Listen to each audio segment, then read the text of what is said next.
Hello বন্ধুরা, কেমন আছো তোমরা সবাই? আশা করছি সবাই ভালো আছো। অনেক দিন পরে একটা ভিডিও শেয়ার করতে চলেছি তোমাদের সাথে। আজকের ওয়েদারটা একদম মেঘলা আর একটু বাদে বাদে বৃষ্টি হয়েই যাচ্ছে। তো ভাবলাম তোমাদের সঙ্গে একটা সিম্পল রেসিপি শেয়ার করি। আর আজকে ছিল হচ্ছে স্যাটারডে, সেই জন্য আমি ভাবলাম একটু নিরামিষ দই পটলের রেসিপিটা তোমাদের সঙ্গে শেয়ার করি। চলো তাহলে দেখো, আমি ফার্স্টে যেগুলো গুছিয়ে নিয়েছি আমার মশলা লাগবে সেগুলোর মধ্যে রেখেছি হচ্ছে 2 এলাচ আর হচ্ছে 3 টুকরো দারচিনি, আর সাথে একটুখানি হলুদের গুঁড়ো আর জিরের গুঁড়ো, সাথে নিয়েছি লাল লঙ্কার গুঁড়ো। আর তার সাথে আমি একটু ঝাল ঝাল করবো বলে 3টের মতো কাঁচা লঙ্কা নিয়ে নিয়েছি। এটা কিন্তু অপশনাল, তোমরা চাইলে নিতেও পারো আবার নাও নিতে পারো। কড়াইটা বসিয়ে দিয়েছি, আর কড়াইটা বসানোর পরে আমি গ্যাসটা জ্বালিয়ে দেবো। এবার গ্যাসটা অন করলাম। অন করে এবার হচ্ছে কড়াইটা গরম হওয়া পর্যন্ত আমি অপেক্ষা করব। কড়াইটা অলরেডি গরম হয়ে গেছে, আর এখন আমি বেশ কিছুটা বেশি পরিমাণে সাদা তেল দিয়ে দিলাম। আর এটাও গরম হওয়া পর্যন্ত কিন্তু অপেক্ষা করব। গরম হওয়ার পরে যেটা করতে হবে, আগেই তো পটলটা আমি কেটে রেখেছিলাম। আর হ্যাঁ, তোমাদেরকে পটলটা কাটা তো দেখেই দেওয়া হয়নি। আর তোমরা হয়তো নিশ্চয়ই বুঝতে পেরেছো যে আমি কিভাবে পটলকে কেটেছি। মাঝখান থেকে দুপাশে চিড়ে রেখেছি, আর ওভাবেই একটু একটু গায়ে খোসাটা রেখে আমি খোসাটা ফেলেছি। তো চলো এবার পটলটা ভালো করে কিন্তু ভেজে নেব।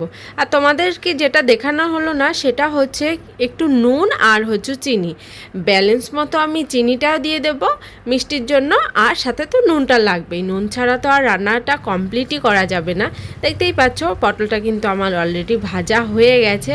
আর তোমরা কিন্তু অবশ্যই ভিডিওটা ফুল দেখবে, তাহলেই বুঝতে পারবে। অনেকেই জানি দই পটল বানাতে খুব ভালো পারো, আবার দেখা যাচ্ছে যে কেউ কেউ পারোই না। যারা পারো না তো তাদের জন্যই মূলত আমার এই ভিডিওটা।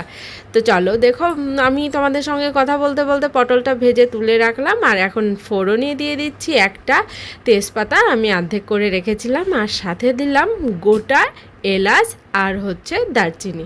এটাকে এবার একটুখানি ভালো করে ভেজে নিচ্ছি যাতে ফ্লেভারটা একটু সুন্দর করে ছড়ায়। তো তারপরে আমি বাকি মশলাগুলো দিয়ে দেব। আর বাকি মশলাগুলোর মধ্যে যা রেখেছিলাম সেগুলো তো তোমাদেরকে দেখিয়েই দিয়েছি। তো চলো এই যে ঢেলে দিচ্ছি, একবারে আমি ঢেলে দিলাম হলুদ, জিরে গুঁড়ো আর লঙ্কার গুঁড়ো। আর হলুদটা একটু কম করে দেওয়ার চেষ্টা করবে, যেহেতু দই পটল তো সেই জন্য যদি হলুদটা বেশি দেওয়া হয় তাহলে কিন্তু হলুদের কালারটাই বেশি বোঝা যাবে। দইয়ের যে কালারটা সেটা কিন্তু একদমই বোঝা যাবে না। আর দইয়ের কালারটা যদি ঠিকঠাক রাখতে চাও তাহলে অবশ্যই কিন্তু একদম হলুদটা কম দিতে হবে। তো এর মধ্যে দেখো একটু জল দিয়ে আমি হচ্ছে কি করে নিয়েছি বলো তো, মশলাটা যাতে পুড়ে না যায় তার জন্য একটু জল দিয়ে ভালো করে নেড়ে চেড়ে নিলাম। এবার পরিমাণ মতো আমি নুনটা আর চিনিটা অ্যাড করে দিয়েছি। চিনিটা একটু বেশি দিয়েছি, একটু মিষ্টি মিষ্টি হবে আর খেতেও কিন্তু বেশ টেস্টি হবে। তো তারপরে আমি কি করলাম, তারপরে আমি একটু ভালো করে কষিয়ে নিচ্ছি যতক্ষণ না ওই যে জলটা দিয়েছিলাম সেই জলটা শুকিয়ে যাচ্ছে ততক্ষণ অবধি। তো জলটা আমার অনেকটাই শুকিয়ে গেছে, আর এখন আমি যে ফেটিয়ে রেখেছিলাম দইটা সেটাই কিন্তু ঢেলে দিলাম। দেখো দইটা ঢেলে দেওয়ার পরে দেখতে কি অসাধারণ লাগছে, তাই না? আমি কিন্তু এই ফার্স্ট টাইম দই পটলটা করছি, আর খেতেও কিন্তু ভীষণ দারুণ হয়েছিল। আমি তো ভাবতেই পারিনি এত সুন্দর হবে দই পটল রান্নাটা। তো যাই হোক, চলো নিজে রান্না করে নিজেই রিভিউ দিচ্ছি। কি করব বলো, সামনে তো অন্য কেউ ছিল না যে তাদেরকে দিয়ে রিভিউটা দেওয়াবো। তো তারপর আমি এবার কষানো পর্যন্ত কিন্তু ওয়েট করব, আর সাথে তেলটা যখন পর্যন্ত না ছেড়ে আসে ততক্ষণ কিন্তু আমি কষাতেই থাকবো। আর একটা লঙ্কা অনেকটাই বড় ছিল, তাই ভাবলাম বাপু তোকে আস্ত না পাঠিয়ে একটু ভেঙে দিই। তো ভেঙে দিয়েছি লঙ্কাটা। আর কাঁচা লঙ্কার একটা অন্যরকম ফ্লেভার থাকে, আমার তো ভীষণ ভালো লাগে। তো তার জন্য আমি একটা লঙ্কাকে ভেঙে দিলাম, আর 2টো লঙ্কা আমি আস্ত দিয়ে দিয়েছি। যে যার দরকার হবে সে লঙ্কাটা একদম ডোলে চিপে খেয়ে নেবে। তো তারপর আমি এই যে দইয়ের বাটিতে যে দইটা লেগেছিল তার থেকে সেই বাটিটা ধুয়ে তারপরে সেই জলটা কিন্তু আমি এর মধ্যে অ্যাড করে দিলাম। এবার হচ্ছে সুন্দর করে কষানোর পালা, যেটার কাজটাই টেস্টের যে আসল কাজ সেটাই হচ্ছে সুন্দর করে কষানো, অনেকটা সময় নিয়ে কষানো। আর কষানো যখন ভালো হবে খেতেও কিন্তু যে কোনো কিছু খেতেও কিন্তু ভীষণ ভালো হবে।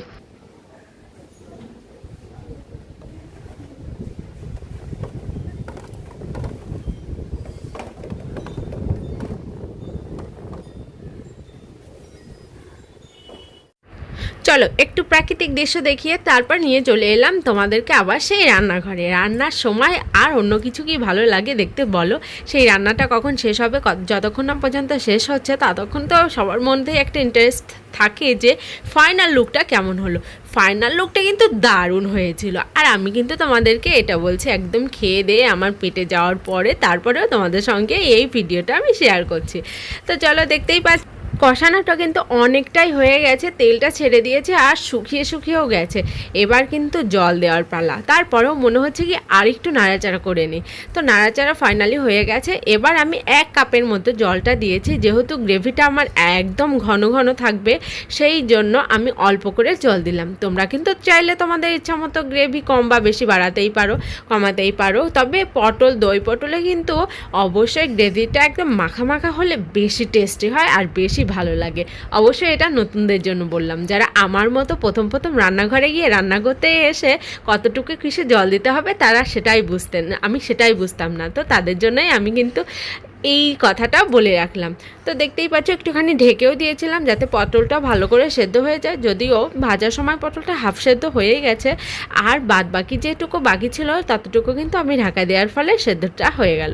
আর এই যে এখন এখানে টকবক করে ফুটেই যাচ্ছে আর দেখতে অসাধারণ লাগছে। যারা পটল খেতে একদমই পছন্দ করো না তারা একবার কিন্তু এভাবে ট্রাই করে দেখতেই পারবো, আশা করি তোমাদের বেশ ভালো লাগবে। তো দেখো এবার আমি ঢাকনাটা খুলে নিলাম, ঢাকনাটা আবারও দিয়ে দিয়েছিলাম, তো পরে ঢাকনাটা খুলে নিলাম। তেলটা চারপাশ দিয়ে ছেড়ে দিয়েছে আর অনেকটাই শুকিয়ে গেছে। এবার হচ্ছে নামানোর পালা। এবার আমি নামিয়ে দেব। নামিয়ে তোমাদেরকে ফাইনালি দেখাচ্ছি দেখতে কেমন হলো। আর তোমরা কিন্তু অবশ্যই কমেন্ট করে জানাবে যে আজকের আমার দই পটলের রেসিপিটা তোমাদের কেমন লেগেছে। তোমরা কমেন্ট করলে অবশ্যই আমি বুঝতে পারবো যে ভালো কি খারাপ লেগেছে। ভালো হলেও সেটাও জানাবে, আর মন্দ হলে মানে খারাপ লাগলে সেটাও জানাবে। তো এই ছিল হচ্ছে ফাইনাল লুক দই পটলের। দেখতে কিন্তু সুন্দর হয়েছিল আর খেতেও সেই রকম টেস্ট হয়েছিল। তো তোমরা অবশ্যই বাড়িতে একবার হলেও ট্রাই করো। আর অবশ্যই যারা চ্যানেলটিকে এখনও সাবস্ক্রাইব করনি তারা প্লিজ আমার চ্যানেলটিকে সাবস্ক্রাইব করে দিও। আর তোমাদের আরেকটু সাপোর্টে কিন্তু আমি আমার লক্ষ্যে পৌঁছাতে পারবো। অনেকটা কথা জমে আছে তোমাদের সঙ্গে, অবশ্যই সেটা শেয়ার করব নেক্সট কোনো ভিডিওতে, নেক্সট কোনো ব্লগ নিয়ে আসবো তোমাদের সামনে, যে আমার একটু করে জার্নিটা কতটা সাফল্যের দিকে এগিয়ে যাচ্ছে একটু করে সেটাই তোমাদের সঙ্গে শেয়ার করব।